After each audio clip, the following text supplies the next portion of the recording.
Shalom bien-aimé dans le Seigneur, Modibo Abdoulaye depuis le Cameroun, content de savoir que votre dimanche s'est bien passé. Et ça fait pratiquement 4 jours qu'on ne s'est pas vu, oui, parce qu'il y avait vraiment des soucis de connexion, soucis d'internet. Donc voilà, dès que nous avons trouvé un peu de temps, on s'est dit que pourquoi pas continuer avec la série que nous avons continué, nous avons commencé depuis il y a quelques jours, presque une semaine. Donc, on a toujours voulu se poser la question de savoir le personnage de Satan dans l'islam. Et vous savez, Satan, l'islam, comme je vous disais déjà, a beaucoup à dire sur le personnage de Satan. Et comme vous pouvez le constater, le problème c'est que la majorité des musulmans ne partent pas vérifier. La majorité des musulmans ne lisent pas leurs propres sources. C'est ça le problème. Donc si les musulmans au moins lisaient leurs sources, on pense que plusieurs comprendront alors finalement que l'islam, cette histoire n'a rien à voir, vraiment, rien à voir avec le Dieu de la Bible, n'a rien à voir avec quelque chose de divin. Donc, déjà, shalom à ceux-là qui nous suivent pour la première fois. S'il vous plaît, ne manquez pas de, de vous abonner. Non seulement vous abonner, cliquez sur abonnez-vous et surtout cliquez sur la cloche de notification. Parce que si vous vous abonnez, vous ne cliquez pas sur la cloche de notification, vraiment vous n'allez pas être averti des vidéos. Donc, abonnez-vous et cliquez sur la touche de notification. Comme ça, vous allez être au courant de toutes les vidéos qui se passent. Il y a un frère en passant deux ou trois frères qui nous ont envoyé des messages si nous n'allons pas traiter des sujets de la foi chrétienne. Or que si, nous avons beaucoup de sujets à traiter de la foi chrétienne. Mais s'il vous plaît, permettez d'abord que nous parlons de l'islam. Parce que les musulmans sont fiers de leur religion. Et selon eux, c'est la religion parfaite. Et donc, il est question pour nous de pouvoir vérifier ces dires-là. Laissons-nous le temps de vérifier quelque temps l'islam et pouvoir susciter des questions assez embarrassantes, très bizarres. Après, nous allons revenir à la foi chrétienne pour édifier les frères davantage. Donc, toutes ces vidéos, s'il vous plaît, vous avez la permission de les copier, de les recopier, de les copier, de les recopier, de les partager au maximum.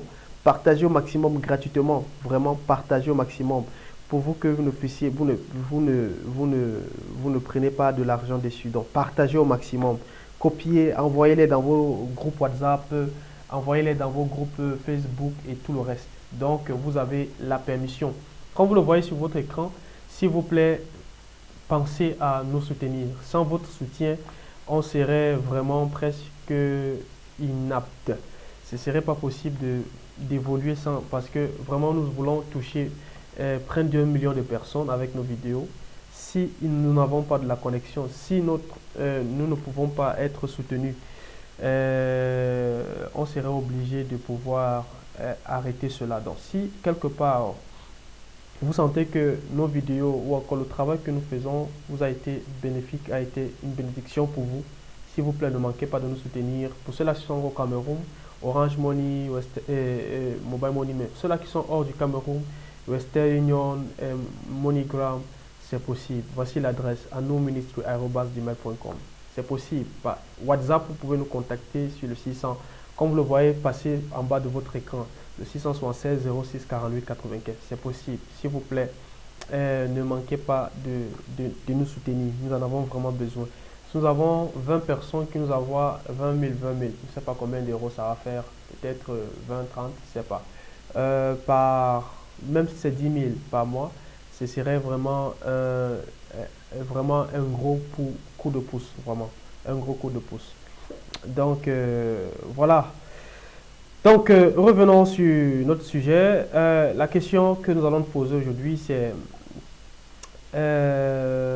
qui est Satan dans l'islam? C'est une contradiction, comme vous pouvez le voir. C'est vraiment une grosse contradiction dans l'islam. Parce que l'islam se bat à définir le personnage Satan, mais n'arrive pas. Qui est Satan? Qui est Satan? Rappelez-vous que nos vidéos un peu sont comme c'est comme une pilule pour les musulmans. Aide-moi à réfléchir. La pilule aide-moi à réfléchir. Donc, si vous avez besoin qu'un musulman réfléchisse davantage sur sa religion, s'il vous plaît, envoyez-lui les liens de notre site, de notre chaîne YouTube. Ainsi, ces prétendus illuminés musulmans et même apologistes musulmans, partagez ces chaînes, qu'ils viennent voir et qu'ils nous refutent s'ils veulent bien. Et si vous avez un imam ou encore un cheikh qui est ouvert à avoir une discussion, à nous débattre, à refuter les points que nous sommes en train d'énumérer, s'il vous plaît, mettez-nous en contact avec lui. Mettez-nous en contact. Et s'il est dans la ville du Cameroun, ce serait plus aisé. Mais pour le moment, par Internet, ça sera assez difficile parce que notre connexion, nous n'avons pas encore le débit qui nous permet de faire des directs. C'est ça la difficulté. Mais mettez-nous en contact, qu'il fasse des vidéos ou encore, s'il est aussi au Cameroun, pourquoi pas. Mettez-nous en contact, nous allons voir s'il tient sur la vérité. Alors, qui est finalement Satan dans l'islam? Alors, j'aimerais partager avec vous ce que ce site dit. Vous savez, ça c'est un des sites assez officiels de l'islam, hein, n'est-ce pas? Islam en question et en réponse. Ça existe en français et en anglais. Donc, Islam en question et en réponse. Rappelez-vous cela. Donc, vous pouvez vous-même aller aussi consulter cela. Islam en question ou en réponse, c'est un site supervisé par, comme vous le voyez ici, n'est-ce pas? Vous voyez comment, ici, supervisé par qui? Le cheikh Mohamed Salih Al-Munadid. Donc, le cheikh Mohamed Salih Al-Munadid, c'est un peu un site que les musulmans, quand ils partent voir nos vidéos, ils trouvent que nos questions sont assez compliquées et ils fuient, ils partent demander à l'échec. Donc ici, dans cette vidéo, dans cette chaîne, dans ce site, les musulmans ont la possibilité de partir et de poser des questions à l'échec sur des questions qui les trouvent. Une des questions, c'est celle-ci. Iblis appartient-il aux djinns ou aux anges? Alors, voici la question. Iblis est-il un ange ou un djinn? S'il est un ange, comment a-t-il pu désobéir à Allah alors que les anges ne désobéissent pas à Allah? S'il est un djinn, son attitude explique qu'il disposait de la faculté de choisir entre l'obéissance et la désobéissance. J'espère recevoir une question. Donc, voilà ce musulman qui vient poser une question. J'espère que c'est un musulman qui vient poser cette question, comme vous le voyez sur votre écran ici. Donc, il demande de savoir finalement qui est Iblis. Est-ce qu'il s'agit ici d'un ange? Est-ce que Iblis est un djinn? Parce que, en tout cas, vous allez voir au cours de la vidéo comment l'islam dit que les djinns ont une certaine catégorie. Donc, ce ne sont pas des anges, les djinns.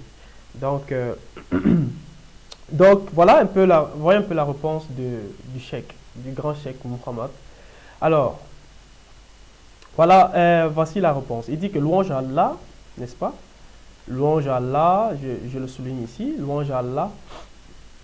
Il dit, Iblis, maudit soit-il, est issu des djinns. Il n'a jamais appartenu aux anges, même pas pendant un clin d'œil.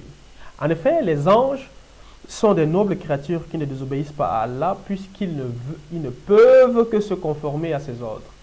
Les textes coraniques clairs indiquent qu'Iblis n'est pas issu des anges, mais des djinns. En voici quelques-uns. Est-ce que vous avez vu ça? Vous avez vu? Donc, nous avons ici ce Mohammedien, n'est-ce pas? Musulman, adepte de Mohammed et adorateur certainement de Mohammed et d'Allah. Ce cheikh qui nous dit que, effectivement, qui réfute le point de vue qui veut faire croire aux gens que Iblis pourrait être un ange. Donc il dit avec véhémence, n'est-ce pas, que Mohammed a dit, ou encore que l'ange a dit à Mohammed de la part d'Allah, que naturellement dans le Coran, Iblis ne peut que être un djinn. Il ne peut jamais être un ange. Alors, il donne les preuves, il dit Allah le trait. La première preuve qu'il donne, c'est quoi? Il dit que quoi? Allah, le trait a dit, et lorsque nous dîmes aux anges, prosternez-vous devant Adam, ils se prosternèrent, excepté Iblis Satan, qui était du nombre des djinns, et qui se révolta contre le commandement de son Seigneur. Allez allez-vous cependant le prendre ainsi que sa descendance pour allier en dehors de moi, alors qu'ils vous sont ennemis? Quel mauvais échange pour les injustes. Coran chapitre 18 verset. Donc, sa preuve qu'il donne ici, Iblis qui était du nombre de qui? Des djinns. Donc, le Très-Haut a dit que Iblis est un djinn. Iblis, c'est encore Satan. Donc, Iblis est un djinn. Il n'est pas un ange. Et dans la deuxième preuve, il dit que Allah, le Très-Haut, a expliqué clairement qu'il a créé les djinns à partir du feu. Et quant aux djinns, nous l'avions auparavant créé d'un feu, d'une chaleur ardente. Le Coran, le chapitre 15, verset 27. Et encore, nous trouvons le Coran 55, verset 15 qui dit que quoi? Et il a créé les djinns de la flamme d'un feu sans fumée. Vous voyez un peu ça? Donc, il continue. Alors, troisième preuve, il dit qu'Allah le puissant et majestueux décrit les anges dans son livre en ces termes. Ô vous anges, ô vous qui avez cru, persévérer, préservez vos personnes et vos familles d'un feu dont le combustible sera les gens et les pierres, surveillés par des anges rudes, durs, ne désobéissant jamais à Allah en ce qu'il leur commande, et faisant quoi? Restriction, et faisant restriction et ce qu'on leur et faisant strictement ce qu'on leur ordonne. Vous qui avez cru, préservez vos personnes et vos familles d'un feu dont le combustible sera les gens et les pierres, surveillés par des anges rudes et durs, ne désobéissant jamais à Allah en ce qu'il leur commande et faisant strictement ce qu'on leur ordonne. Sourate 66, verset 6. Alors, Iblis n'étant pas des anges, n'est pas contraint de désobéir, n'est pas contraint à l'obéir. Il dispose, voilà dans ce que le texte dit, il dispose dans la liberté de choisir ou même des titres que nous, les humains, au même titre, pardon, que nous, les humains, à ce propos, le Très-Haut a dit, nous l'avons guidé dans le chemin, qu'il soit reconnaissant ou ingrat. Donc, alors, voilà. Donc, le Cheikh Mohamed Salih nous fait comprendre que, naturellement, les djinns sont créés à partir du feu.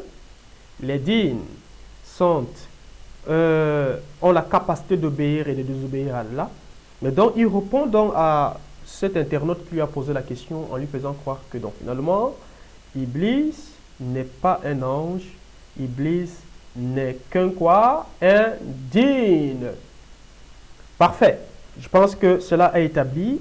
Maintenant, nous allons voir si vraiment c'est vrai. Est-ce que le Coran nous dit explicitement que Iblis, Satan, serait un djinn? Est-ce que c'est vrai que Satan est un djinn? Parce que j'aimerais vous rappeler que c'est une contradiction vraiment extrêmement claire. Une contradiction, je dis bien extrêmement claire dans le Coran, difficile à résoudre et même impossible à résoudre.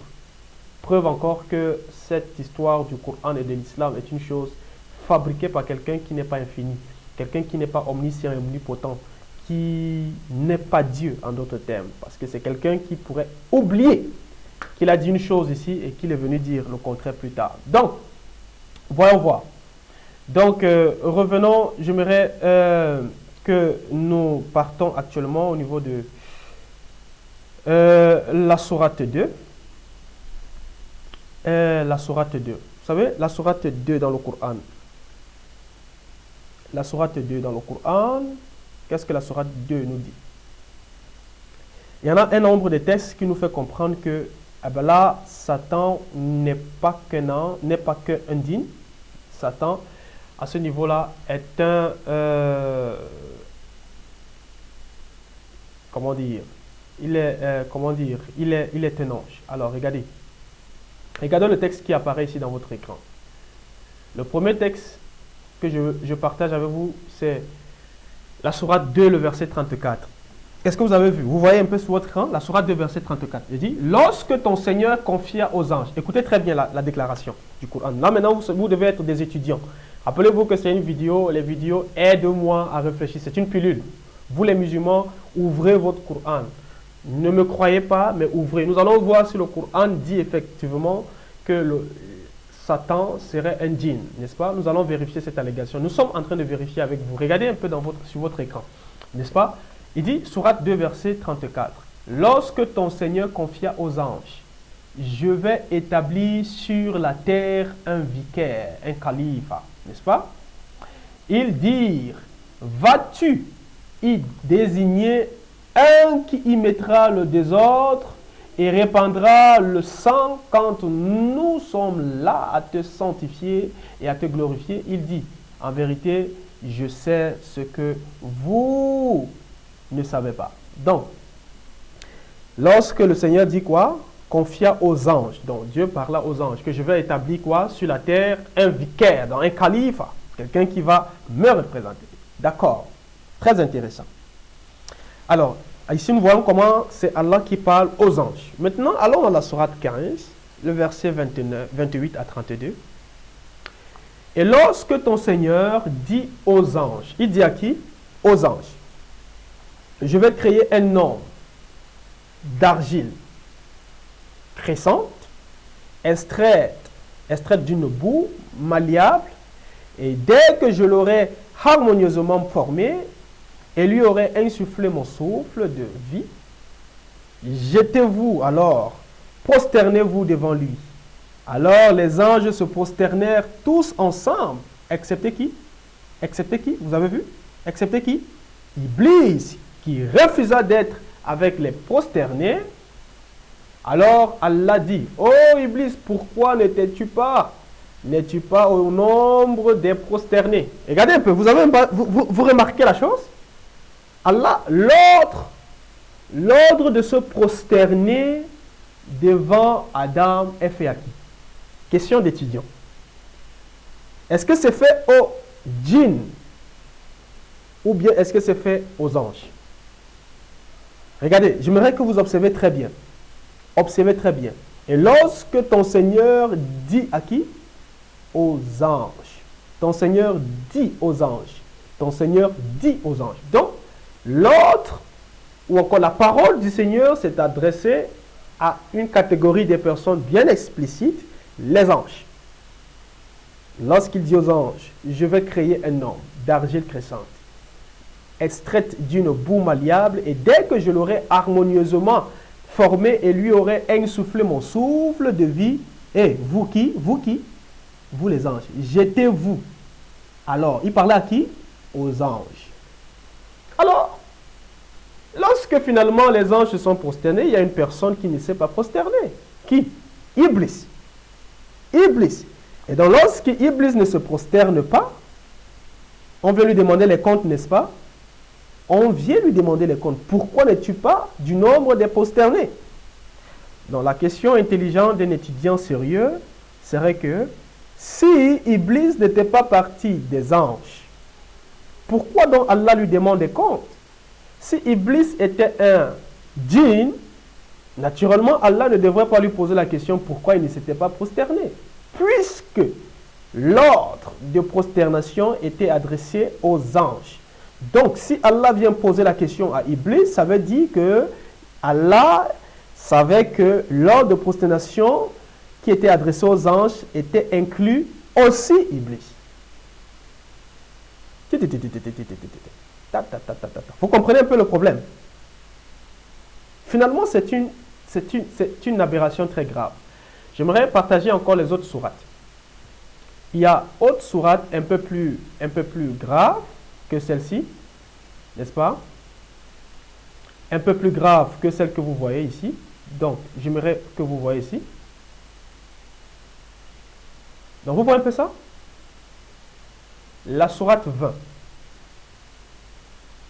La sourate 20, le verset 116. Et quand nous dîmes aux anges, prosternez-vous devant Adam. Quand nous dîmes aux anges, prosternez-vous devant Adam. Ils se prosternèrent, excepté qui? Excepté qui? Excepté Iblis qui refusa. Lorsque nous dîmes aux anges, prosternez-vous, ils se prosternaient tous, excepté Iblis. Excepté Iblis. Excepté Iblis. Est-ce que vous remarquez, les gars? Donc, L'ordre de se prosterner était à qui? Était aux anges. Donc, tous les anges se sont prosternés, sauf un ange, naturellement. C'est la conclusion simple qu'on doit comprendre. Excepté Iblis. Bon, si Iblis était un djinn, pourquoi est-ce que même il doit avoir discussion du fait qu'il ne s'est pas prosterné? Puisque l'ordre ne s'est jamais adressé au djinn. Jamais Allah a demandé au djinn de se prosterner devant Adam. Non, c'était aux anges. Non, si Satan était un djinn, Allah ne devait pas poser la question à Adam, à Iblis. Pourquoi tu ne t'es pas prosterné? Puisque l'autre n'était que aux anges. Sourate 38, versets 71 à 74. Quand ton Seigneur dit à qui encore? Au djinn. Quand ton Seigneur dit à qui? Au djinn? Non. Quand ton Seigneur dit aux anges, je vais créer d'argile un être, je vais créer un être humain, quand je l'aurai bien formé, qu'est-ce qui se passe? Quand je l'aurai bien formé, et lui aurait insufflé de mon esprit, jetez-vous devant lui prosterné. Alors tous les anges se prosternèrent. Dans ce passage, nous révèle clairement que Satan, qui est un ange, a refusé de se prosterner devant Adam. Ça, c'est la conclusion simple. Alors, la sourate 7, verset 11 à 12 est encore plus clair. Nous vous avons créé, puis nous vous avons donné une forme. Ensuite, quoi? Ensuite, qu'est-ce qui se passe? Ensuite, nous avons dit aux anges, prosternez-vous devant Adam. Ils se prosternèrent, les anges, à l'excepté de qui? Iblis, l'un des anges qui a refusé de se prosterner. Qui ne fut point de ceux qui se prosternèrent. Allah dit, qu'est-ce qui t'empêche de te prosterner quand je te l'ai quoi? Quand je te l'ai commandé. Rappelez-vous ici. Rappelez-vous ici. Et les gars, rappelez-vous ici ce que Laura dit. N'est-ce pas? Rappelez-vous. Allah le très créé, n'est-ce pas? Iblis, maudit soit-il, quoi? Est issu de quoi? Des djinns. Et le texte qu'il a donné, il a raison parce que effectivement, le Coran dit que Iblis est un djinn aussi. Finalement, on est un peu embarrassé. Les musulmans ne le savent même pas. Ça dit que beaucoup même des Tchèques, le problème c'est que la majorité des Tchèques, quand ils tombent dans ce genre de contradictions bizarres, ils ne savent, a dit que au lieu d'examiner et de voir à la fin de l'examination, comme nous allons le voir, que finalement, c'est une contradiction claire à tout le monde, une contradiction outragère, ou complètement, je ne sais pas comment dire, quel est le mot qu'on peut dire, complètement terrible et choquant. Au lieu d'arriver à cette conclusion, il fuit le sujet. Il fuit complètement le sujet. Au lieu de dire à les ouailles et dire à les disciples, finalement, que les gars, cette histoire, moi-même, ça me dépasse. Ils ne le font pas. Mensonge après mensonge, mensonge après mensonge. Finalement, qui est Satan? Est-ce qu'il s'agit d'un ange? Est-ce qu'il s'agit de qui? En fait, finalement, nous sommes poussés à cette conclusion, n'est-ce pas? Donc, regardez un peu. J'aimerais donc arriver à partager avec vous le passage du Coran, donc finalement, qui nous dit finalement que, effectivement, comme le cheikh l'a présenté ici, n'est-ce pas? Comme le cheikh l'a dit, que oui, c'est un djinn. La sourate, cette sourate-là, c'est que vous voyez, la sourate 18, verset 50. Sourate 18, verset 50. N'est-ce pas? Cette sourate, c'est effectivement vrai. D'ailleurs, je partage avec vous, n'est-ce pas, sur mon écran, parce que je l'ai copié. C'est complètement contradictoire parce que cette sourate dit que quoi? Et lorsque nous dîmes aux anges, prosternez-vous devant Adam, ils se prosternaient excepté Iblis, Satan, qui était quoi? Était du nombre des anges. Non. Du nombre des djinns. Et qui se révolta contre le commandement de son Seigneur. Allez-vous cependant le prendre, ainsi que sa descendance pour allier en dehors de moi, alors qu'ils vous sont ennemis. Quel mauvais échange pour les injustes. Donc, vous voyez un peu ça? Vous voyez un peu? Donc, ici, ce texte nous dit effectivement, comme le cheikh l'a bien dit, que oui, Satan est un djinn. Et le texte nous l'a dit bien. Satan est un djinn, Satan est un djinn, Satan est un djinn. Donc, finalement, nous arrivons à cette conclusion. Donc, finalement, nous voulons comprendre finalement ce texte. C'est-à-dire que c'est que comprendre. Qu'est-ce que nous pouvons comprendre finalement? Qu'est-ce qu'on peut comprendre de ce gros dilemme islamique? Qu'est-ce qu'on peut comprendre, les gars? Qu'est-ce qu'on peut comprendre? Finalement, Satan est un djinn ou bien Satan est un ange? Que comprendre? N'est-ce pas? Voilà, les questions qu'on peut se poser. Il y a trois possibilités. Soit Satan est un ange et par conséquent, il n'est pas un djinn, parce que nous avons vu les textes qui nous montrent comment Satan était inclus dans les anges. Voilà pourquoi Allah arrive à lui poser les questions pourquoi il ne s'est pas prosterné. Lorsqu'il a donné les anges, l'ordre aux anges de se prosterner. Les anges ne sont pas prosternés sauf toi. Pourquoi? Donc, la première possibilité de solution, c'est que soit Satan est un ange et il n'est pas un djinn, chose que c'est une contradiction terrible. Deuxième chose, où encore Satan est un djinn et non pas un ange. Alors, si Satan est un djinn et non pas un ange, finalement, Allah est injuste, n'est-ce pas, et coupable de blâmer Satan, qui n'est pas inclus dans l'ordre des anges, n'est-ce pas, de se prosterner devant Adam, n'est-ce pas. Donc, si Satan finalement est un djinn, Allah est coupable de reprocher à Satan, de maudire même Satan, de le reprocher du fait qu'il ne s'est pas prosterné, puisque l'ordre était que réservé aux anges. Donc Satan a eu raison de ne pas se prosterner, puisque l'ordre n'était qu'aux anges d'après le Coran. Donc si Satan est indigne, cela rend Allah quelqu'un d'injuste et je ne sais pas comment dire, d'inconstant. Il peut donner l'ordre aux anges et venir blâmer les djinns qui ne sont pas dans. Il peut donner l'ordre aux anges et venir blâmer même les hommes. Finalement, il est inconstant et il est injuste. Donc, soit il est un ange, soit il est djinn. Autre chose, c'est que soit, finalement, les djinns sont des anges. Amalgame. Chose que dans le Coran, cette vérité est complètement faussée. Complètement impossible d'accepter cela. Impossible d'accepter que les anges et les djinns. Donc, finalement, vous constatez que c'est une contradiction assez bizarre, n'est-ce pas? Assez bizarre. Donc, autre chose, c'est que nous devons faire attention, c'est que, parce que le Coran dit expressément que les anges ne peuvent pas désobéir. Vous comprenez un peu ça? Le Coran dit expressément que les anges ne peuvent pas désobéir, comme vous le voyez sur votre écran. Les anges ne peuvent pas obéir. Les anges ne peuvent pas désobéir. Il est impossible que les anges désobéissent. Donc, si finalement vous dites que Satan est un ange, vous acceptez la position que Satan est un ange, c'est alors un autre dilemme parce que le même Coran dit que les anges ne peuvent pas désobéir.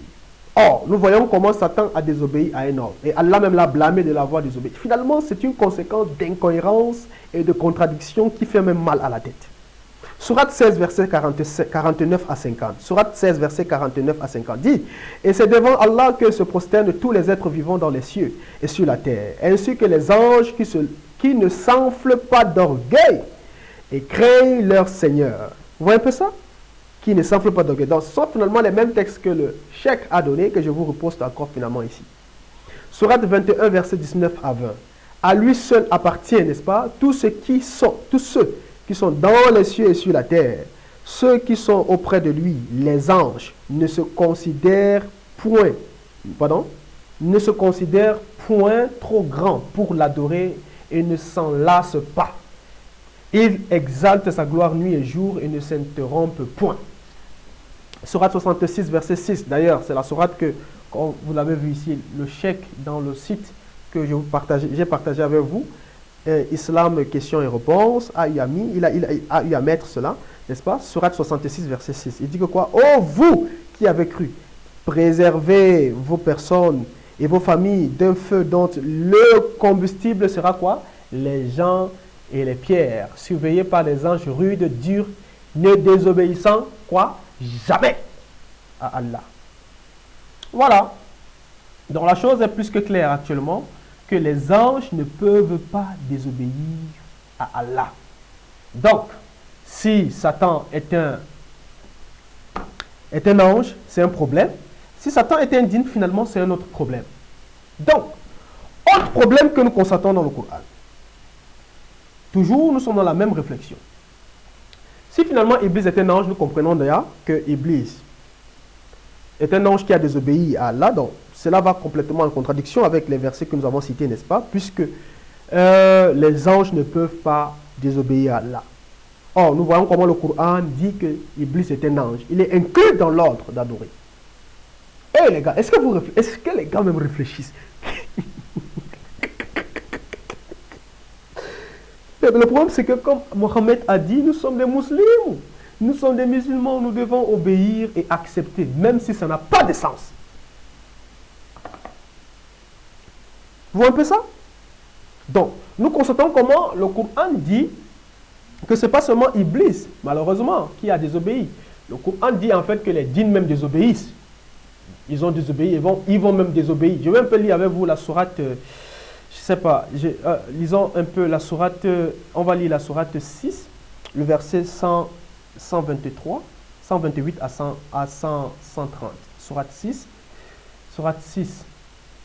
Sourate 6, je vais partager mon écran avec vous. Donc, sourate 6, je viens de dire sourate 6, le verset 128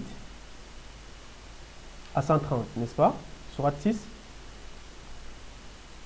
sourate 6, sourate 6, sourate 6, verset 128 à 130. Sourate 6, verset 128 à 130. Sourate 6, relevez-le dans votre sourate 6, le verset 128. Sourate 6, verset 128. Donc, je descends jusque là. Verset 128 à 130. Alors, voilà, nous sommes. Et le jour où il les rassemblera tous. Vous êtes là, vous voyez? Voilà, j'espère que ça apparaît sur l'écran, j'espère. Ô communauté des dignes, vous avez trop abusé des humains. Et leurs alliés parmi les humains diront, ô notre Seigneur, nous avons profité les uns des autres et nous avons atteint, n'est-ce pas, le terme que tu avais fixé pour nous. Il leur dira, l'enfer est votre demeure, pour y rester éternellement, sauf si Allah en décide autrement. Vraiment, ton Seigneur est sage et omniscient. Verset 29. Et ainsi, accordons-nous à certains injustes l'autorité, sur d'autres injustes à cause de ce qu'ils, à cause de ce qu'ils ont acquis. Ô communauté des dignes. Alors, verset 130. Ô communauté des dignes et des humains, ne vous est-il pas venu des messagers choisis parmi vous, qui vous ont raconté mes signes et avertis de la rencontre de ce jour? Ils diront, nous témoignons contre nous-mêmes. La vie présente les a trompés et ils ont témoigné contre eux-mêmes qu'en vérité, ils étaient mécréants. Vous voyez un peu, les djinns sont mécréants. Les djinns, plusieurs djinns, il y en a des djinns qui seront en enfer. Plusieurs. Donc, vous voyez, le Coran nous dit que les anges ne peuvent pas désobéir à Allah. Ce n'est pas possible que les anges désobéissent à Allah. Et en plus de cela, le Coran nous montre comment, vous voyez, il y a même encore une autre contradiction dans le texte, vous voyez bien, comment il dit que, oh, djinns, les humains, est-ce que nous n'avons pas envoyé auprès de vous des messagers? Donc, est-ce que Allah est en train de dire qu'il y a eu des messagers qui sont venus, qui tentent de la nature des djinns? Est-ce que nous avons eu des messagers djinns qui sont venus pour proclamer la vérité? Que des aberrations, je vous dis, que des aberrations, que des contradictions, que des choses qui n'ont pas de sens. Vous avez juste un niveau élémentaire, de cours élémentaire 1, vous comprenez que l'islam ne tient pas, même dans ses propres... Pas besoin d'aller dans d'autres sources pour réfuter l'islam. Nous utilisons les mêmes sources de l'islam pour montrer simplement que l'islam est incohérent. Vous avez des sens, vous avez les 5 sens fonctionnels. Vous êtes un homme normal, vous réfléchissant, faisant encore exercice encore de sa logique et de sa raison. Vous examinez l'islam comme nous sommes en train de le faire. Vous comprenez que l'islam ne tient pas sur la critique intelligente de quelqu'un même qui fait le cours élémentaire 1. Donc, nous voyons ici comment les djinns, ici, il y a eu des djinns, une communauté, plusieurs autres djinns ont eu à désobéir à Allah, et même encore dans la sourate 7. Je vais encore partager avec vous la sourate 7, verset 179. Sourate 7, verset 179. Je serai obligé de pouvoir encore aller changer. Sourate 7, n'est-ce pas, verset 179. Sourate 7, verset 179. Jesus Christ. Sourate 7, verset 179, ici. N'est-ce pas? Vous voyez sur votre écran. Sourate 7, verset 179. Alors, sourate 7, verset 179. Alors, voilà. Nous avons destiné. Regardez un peu. Regardez. Nous avons destiné. Ça se voit? Nous avons destiné beaucoup de djinns et d'hommes pour l'enfer. Ils ont des cœurs, mais ne comprennent pas. Ils ont des yeux, mais ne voient pas. Ils ont des oreilles, mais n'entendent pas. Ceux-là sont comme des bestiaux, même plus égarés encore. Tels sont les insouciants. Tels sont quoi? Les insouciants. Donc, vous voyez, il y en a comme ça des sourates qui nous montrent comment les djinns ont eu à pécher, plusieurs autres djinns ont péché contre Allah, et d'ailleurs l'enfer leur est réservé. Et même encore, d'autres différences que le cheikh vient encore de préciser, c'est que finalement, la matière des djinns est différente de la matière du moins des anges. Dans la sourate 55, le verset 15, le cheikh là a eu à préciser cela, sourate 55. J'aimerais arriver là et changer la sourate 55, n'est-ce pas? Sourate 55, le verset 15. Sourate 55, verset 15. Et il a créé quoi? Il a créé les djinns de la flamme d'un feu sans fumée. Donc vous voyez un peu la matière par laquelle les djinns ont été créés est différent de celui des comment dire, de celui des anges. Les anges, la matière des anges est bien différente. Donc c'est-à-dire qu'il n'y a même pas possibilité que Satan ait la même nature que les deux, que Satan soit ange et djinn. Donc les djinns ne sont pas des anges déjà. Donc vous voyez comment les djinns peuvent pécher, les djinns ont la possibilité de pécher, les djinns ont la possibilité d'obéir ou de désobéir à Allah, mais or, les anges ne peuvent pas désobéir à Allah comme vous l'avez vu, les anges ne peuvent qu'obéir à Allah. Donc vous voyez, c'est pas possible que Satan soit djinn et ange en même temps. Or, nous voyons comment dans un texte, le texte nous dit que Satan est un ange, dans un autre texte, le texte nous dit que Satan est un djinn, contradiction du Coran, voilà, c'est ça, contradiction du Coran. Et donc, les anges finalement sont faits à partir de la fumée. Non, les anges sont faits à partir de la lumière, pendant que les djinns sont faits à partir du feu, comme vous venez de le voir dans la sourate 55, verset 15. Sourate 55, verset 15. Sourate 55, verset 15. Donc les textes coraniques, particulièrement Sahih Bukhari nous dit par exemple que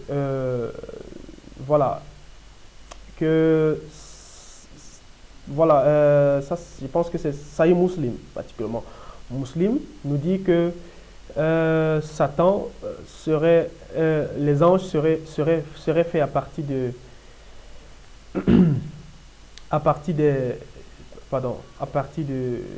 comment on appelle ça, à partir de la lumière. Donc dans Muslim, le livre 19, le numéro 39. Donc que les anges seraient faits à partir de la lumière. Donc finalement, s'il faudrait que j'aille revoir pour juste clôturer ce que nous sommes en train de dire, nous partons revoir ce que notre cher cheikh était en train de dire. Donc, voyons voir ce que notre cheikh était en train de dire. Alors, j'aimerais remettre ça sur votre écran, comme ça, vous avez la possibilité de vous-même évaluer. Alors, regardez. Donc, voilà, il dit que, premièrement, Allah le Très-Haut a dit que quoi? Lorsque nous avons créé, lorsque nous dîmes aux anges, prosternez-vous, et tout, excepté Iblis, n'est-ce pas, qui était du nombre des djinns. Donc, vous voyez comment le cheikh nous fait comprendre finalement que Satan est un djinn. Or, il a oublié que les mêmes textes qu'il a cités, comme nous l'avons vu plus tôt, comment les mêmes textes nous disent que Allah reproche effectivement Satan parce que Satan serait inclus du nombre des anges. Finalement, le musulman sérieux qui veut obéir à Allah est dans un type de contradiction. Finalement, il ne sait pas où se positionner finalement, parce que la question reste, Finalement, Satan, qui est-il? Est-il un ange? Est-il indigne? Est-il un ange et indigne? Alors, nous avons répondu à la dernière question. Les dignes ne sont pas les anges dans la manière que les anges ont la capacité d'obéir. Obéir seulement à Allah, ils ne peuvent pas désobéir. Les dignes peuvent obéir et désobéir. Les anges sont faits à partir de la lumière. Les dignes ne sont pas faits à partir de la lumière, mais plutôt à partir du feu. Ce n'est pas possible, les deux matières.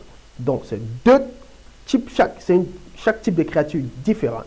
Alors, nous voyons donc, à ce niveau-là, Satan ne peut pas être les deux à la fois. Donc, nous voyons comment en même temps, Satan ne peut pas être digne. Si Satan était digne, acceptons que Satan était digne, finalement, ça amène à une autre contradiction et un problème dans le Coran. Il faudrait que le musulman donc accepte que Allah est un Dieu injuste, dans le sens qu'il savait que Satan est indigne, il a donné donc son ordre aux anges, et pourtant, il pas blâmer Satan du fait que Satan n'a pas obéi à l'ordre qui était pourtant donné aux anges. Finalement, Allah devient un Dieu injuste, macabre et méchant, et même contradictoire. Et donc, finalement, si Satan est un ange, finalement, cela amène encore une autre contradiction. Ça veut dire que Satan n'est pas indigne. Finalement, l'islam et le Coran, finalement, nous laissent dans les troubles. La question qu'on se pose, c'est que, s'il vous plaît, posez-vous cette question. Finalement, qui est Satan? La question n'a pas été répondue par Mohammed, n'a pas été répondue par les hadiths, et la question reste encore aujourd'hui. Et le musulman aujourd'hui sérieux, qui aimerait sortir avec une réponse, en lisant après cette lecture, comprend que l'islam lui laisse encore dans les troubles. Voilà pourquoi, pour avoir la vérité et connaître la vérité, venez lire les livres qui ont été révélés avant. Vous allez finalement découvrir que le Dieu de l'islam n'est pas le Dieu de la Bible. L'islam n'est pas le Dieu, n'a pas été écrit par un véritable Dieu omniscient, omnipotent, qui connaît toutes choses et qui est incapable de se contradire. Donc, ce n'est pas ce genre de Dieu. Mais plutôt, l'islam a été écrit ou encore a été inventé par, naturellement, un faux Dieu. Un faux Dieu. Et ce ne peut pas être le Dieu d'Abraham, le Dieu d'Isaac et le Dieu de Jacob. Que Dieu vous bénisse et que Dieu vous ouvre les yeux. S'il vous plaît, si vous ne me croyez pas, allez révisiter, n'est-ce pas, ce que nous avons dit. Prenez point par point, réfutez-les si vous voulez, mais réexaminez-les sincèrement. Que Dieu vous illumine, s'il vous plaît. Que partagez la vidéo, n'oubliez pas de vous abonner. Et voilà, entre-temps, que Dieu vous bénisse. Abonnez-vous et partagez la vidéo gratuitement. Que le Seigneur vous bénisse. Shalom, shalom, shalom. Qui est Satan dans l'islam? La question reste posée.